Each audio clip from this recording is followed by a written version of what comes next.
Olá, sejam todos bem-vindos a mais uma aula de geografia. Sendo mais especificamente, hoje estaremos falando sobre a União Europeia. Eu me chamo Logan e vou estar dando esse conteúdo para vocês e espero que gostem. Bem, e dando prosseguimento, eu vou estar falando um pouquinho sobre a história de como se construiu esse bloco econômico que nós conhecemos hoje no nosso planeta, né? Primeiramente, em 1944, teve o surgimento, né, o pontapé que deu início ao bloco econômico. Não era o bloco econômico como a gente conhece hoje, né, como a gente vê hoje, mas já era o início de algo, né? E esse início foi dado através da Bélgica, Luxemburgo e Países Baixos, que seriam aqueles países ali próximo da Holanda, né?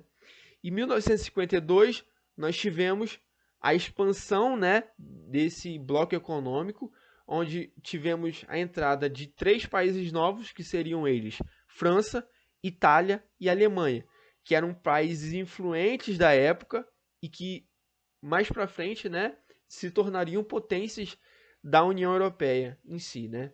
Após isso, em 1973, Reino Unido, Irlanda e Dinamarca entraram. Em 1981, a Grécia e 1986, Espanha e Portugal. Uma observação importante, né, é que a partir desses 12 países que se uniram, né, eles começaram a enxergar isso, né, como a União Europeia, e a partir disso começaram a criar bandeiras e uma curiosidade interessante é que a bandeira ela tem as 12 estrelas justamente para poder representar os 12 países que faziam parte do início, né, da União Europeia, do que seria o embrião da União Europeia da época, né? Bom, agora, né, nós vamos entrar num assunto muito interessante, porque, como já vimos em outras aulas, né, entender como funciona esses blocos econômicos são muito interessantes. A União Europeia não é diferente, porque a União Europeia ela consegue elevar, né, todo o propósito de um bloco econômico ao máximo, né? Isso é muito interessante. E aqui nós estaremos vendo quais são os agentes, né, que conseguem é, gerenciar toda essa engrenagem, todo esse conceito, né, de bloco econômico e que deu tão certo, né? Portanto, que a gente vê a União Europeia como uma referência de bloco econômico, né? Então, primeiro é o Parlamento Europeu. O Parlamento Europeu, né, ele é o principal órgão político, né, que representa todos os cidadãos da União Europeia. Ele auxilia, né, na revisão, né, de tratados. Ele também define quais países, né, podem ou não entrar na União Europeia e eles também discutem referente às legislações que podem ou não ser aplicadas, certo? Então, o próximo é o Conselho Europeu. O Conselho Europeu é responsável pelas orientações e questões políticas em gerais, né, da União Europeia. E basicamente, né, eles são formados pelos chefes de Estado, sejam eles presidentes ou primeiros ministros.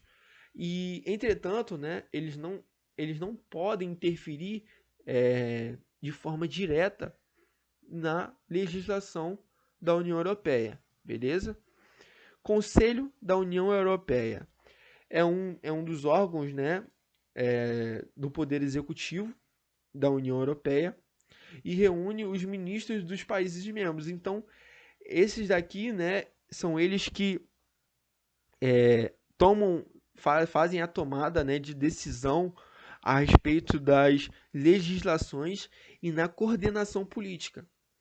E é muito interessante, né, onde a sede, né, é em Bruxelas. O próximo é a Comissão Europeia, que é o principal órgão, né, do Poder Executivo da União Europeia, onde o trabalho deles, né, é basicamente é, propor, né, novas leis ou legislações, né, ou alterar, né, leis que já são vigentes. Então, eles que propõem essas mudanças, certo? Bom, e aqui nós entramos, né, nos objetivos da União Europeia, que eles são bastante semelhantes a outros objetivos, né, de outros blocos econômicos, que é integração econômica e política por meio da livre circulação de pessoas, mercadorias e serviços. Então, a livre circulação entre pessoas e serviços é um ideal, né, de um bloco econômico. Desenvolvimento econômico e financeiro dos países membros por meio de diversas ações integradas. Então, aqui está dizendo que os países da União Europeia se ajudam, um ajuda o outro, né? E assim eles vão se potencializando.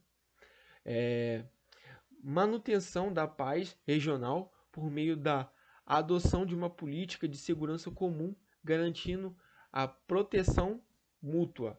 Então aqui a gente, como a Europa como um todo tem um histórico de guerra muito grande, né? Então esse objetivo, né, ele é bastante interessante para poder garantir que não haverá outras guerras e que isso não venha estar prejudicando o bloco econômico em si, beleza? E o outro é o compromisso social dos países membros em questão como a melhoria da qualidade de vida da população e a diminuição da desigualdade entre seus participantes. Então a gente sabe, né, que um país emergente e um país desenvolvido, eles têm bastante diferença, né, entre, entre economia, entre qualidade de vida, etc, né? E quando esses países eles entram nesse bloco econômico, eles querem nivelar tudo.